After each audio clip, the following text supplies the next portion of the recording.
बिहार में चुनावी मौसम जो आ चुका है, चुनावी बयार बहने लगी है। और ऐसे में जो अभी स्थिति है बिहार में, जन सुराज की उपस्थिति को भी नकारा नहीं जा सकता। पिछले दिनों जो कार्यक्रम हुए हैं, अब पार्टी एक बहुत बड़ा अपना स्थान लेके आई है, जगह बना के आई है जो दिख रहा है। और हर विधानसभा क्षेत्र से प्रत्याशी उतारने की बात हो रही है। अभी हम सारण जिले के तरैया विधानसभा क्षेत्र में हैं और हमारे साथ हैं इंजीनियर सत्येंद्र सहनी जी। ये जो है यहाँ से तरैया विधानसभा क्षेत्र से टिकट के दावेदार भी हैं और इनका कहना है कि इस बार तरैया से हम लड़ेंगे। हालांकि पहले भी तरैया से विधानसभा चुनाव लड़ चुके हैं, महाराजगंज से सांसद के चुनाव भी लड़ चुके हैं। आइए इनसे बात करते हैं। जी बहुत बहुत स्वागत है आपका। आपका भी बहुत बहुत धन्यवाद। अब अभी आपसे बातें हुई और बोल रहे हैं कि आप यहाँ से विधानसभा चुनाव लड़ेंगे जन सुराज से। जी दावेदार तो हैं। अच्छा, अभी क्या स्थिति है, पार्टी की क्या स्थिति है, पहले बिहार लेवल पे बताइए। पार्टी की स्थिति बहुत ही अच्छा है और जनता बदलाव चाहती है और 35 बरस से विकल्प के तलाश में जनता थी। अब विकल्प जन सुराज मिल चुका है और निश्चित रूप से जन सुराज इस बार माने बहुमत से जीत करके आएगी और यहाँ माने सरकार भी बनेगा जन सुराज का। बिहार में जो राजनीतिक स्थिति है, कहीं ना कहीं दो गठबंधन के बीच का बात रहा है अभी तक। इस बार कैसा रहेगा? इस बार त्रिकोणात्मक लड़ाई होगी।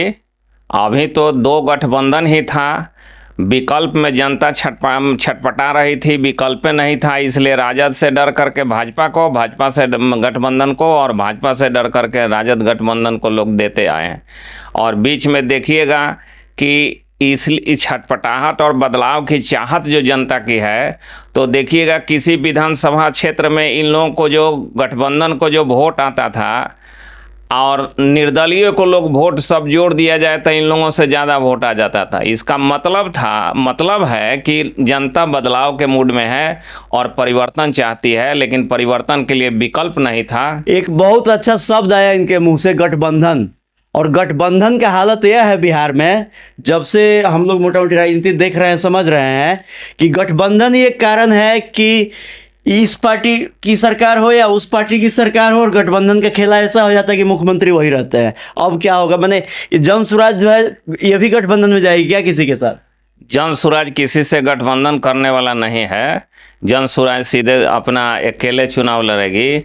और जहाँ तक मुख्यमंत्री की बात है तो नीतीश कुमार जो माननीय मुख्यमंत्री जी हैं, तो उनको मुख्यमंत्री की कुर्सी पर बने रहना चाहिए। इसके लिए कोई भी कर्म कुकर्म करने के लिए तैयार हैं। उनका कोई अब मतलब कि वजूद नहीं रह गया है, कोई सिद्धांत नहीं रह गया है। वो कुर्सी मंत्री के रूप में जाने जाते हैं और लोग तो कहते हैं कि पलटू राम भी हैं, तो इसलिए वहाँ उनका कोई वजूद नहीं है। या जहाँ वो गठबंधन में गए हुए हैं भाजपा के साथ, जो भी अभी देखिएगा महाराष्ट्र की स्थिति कि भाजपा के साथ जो भी रहता है वो भाजपा उनको समाप्त करने के लिए अपना हर चाल लगाती है। इनका भी वही दुर्गति होगा। ये न तो लालटेन पर चढ़ने लायक लटकने लायक रहेंगे और न भाजपा के फूल पर भी चढ़ने लायक रहेंगे। राजद के लोग कहते हैं कि प्रशांत किशोर जो है, जन सुराज जो है, वो भाजपा की बी टीम है।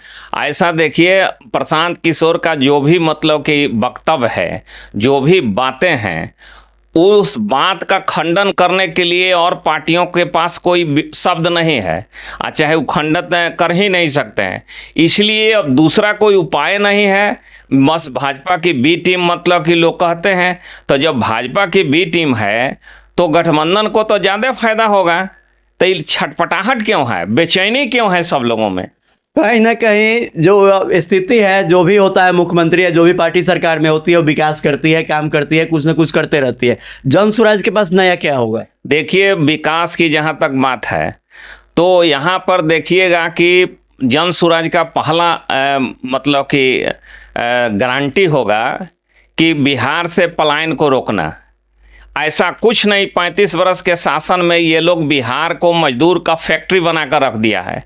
और मान लीजिए रोड बिजली सब की तो स्थिति ठीक हुई, लेकिन मजदूरों को यहाँ काम मिले, दोनों हाथ को काम मिले, ऐसा ही लोग कुछ नहीं किया। कांग्रेस का भी राज था तो वो उसमें भी ऐसा कुछ नहीं हुआ उसके पहले। और 35 बरस से ये लोग मजदूरों का फैक्ट्री बना दिया गया है। इसलिए जब जन सुराज आएगा तो उसका पहला गारंटी है कि यहाँ पर पलायन को रोका जाएगा। यहाँ के नौजवान और जो भी भाई बंधु जाकर के गुजरात और पंजाब में काम करते हैं उन लोगों को यहीं पर काम मिलेगा। अब है कि कैसे मिलेगा, अब क्या लोग कहता है कि क्या जादू की छड़ी वो घुमा देंगे। तो जो बैंक का पैसा जमा होता है 3 लाख करोड़ रुपया, 3.5 लाख करोड़ रुपया, जो वो हर एक साल गुजरात चला जाता है, पंजाब चला जाता है, हरियाणा और जो विकसित राज्य है वहाँ चला जाता है, उस पैसे को रोक दिया जाएगा और यहाँ पर उद्योग धंधा का व्यवस्था किया जाएगा। निश्चित रूप से 20-25 लाख हमेशा हर साल लोगों को रोजगार माने की गारंटी होगी। इसलिए यह रोजगार मतलब कि निश्चित रूप से यहाँ पलायन रुकेगा और जन सुराज का राज आएगा तो यह पलायन रुकेगा। दूसरा है कि नीतीश कुमार ने शिक्षा के स्तर को इतना नीचे कर दिया कि गरीब का बेटा इंजीनियर, डॉक्टर और मतलब कि आईएएस नहीं बन सकता है।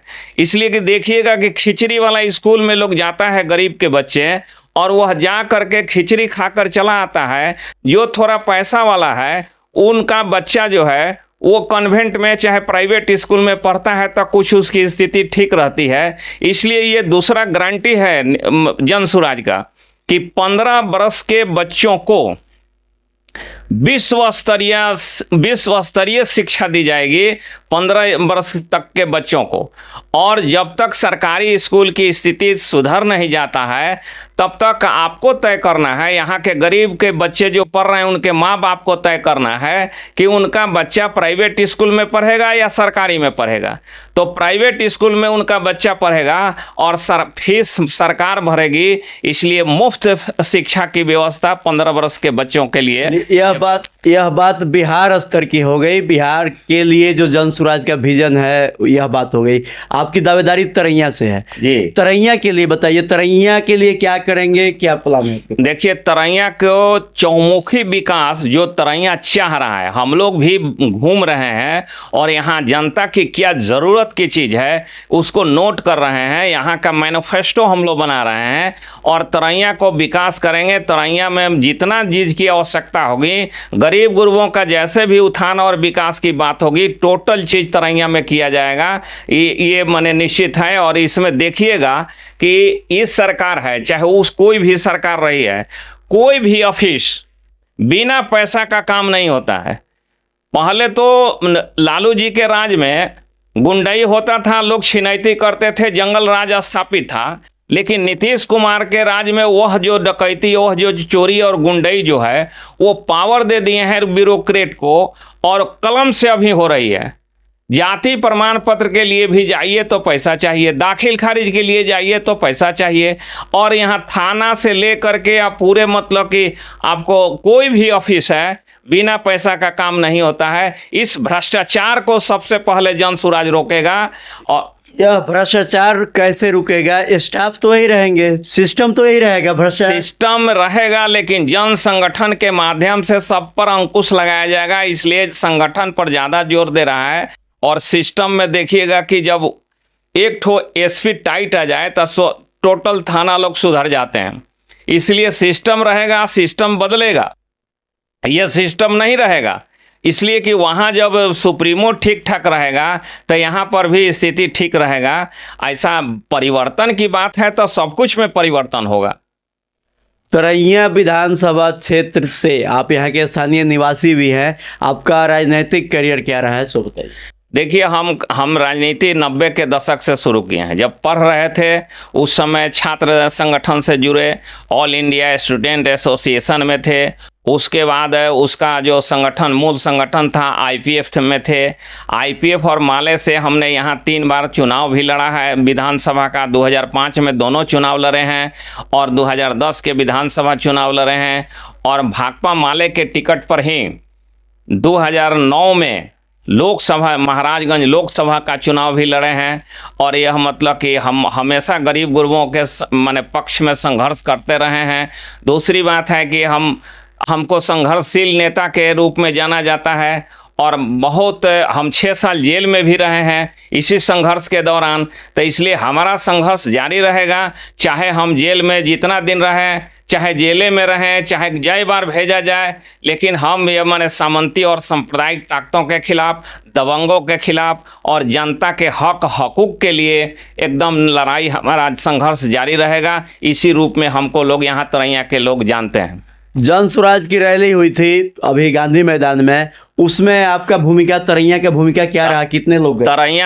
तरैया से हमारे नेतृत्व में 500 लोग गए थे और वहाँ पर मतलब कि रैली में तो माने बहुत भीड़ थी, लेकिन प्रशासन ने सहयोग नहीं किया।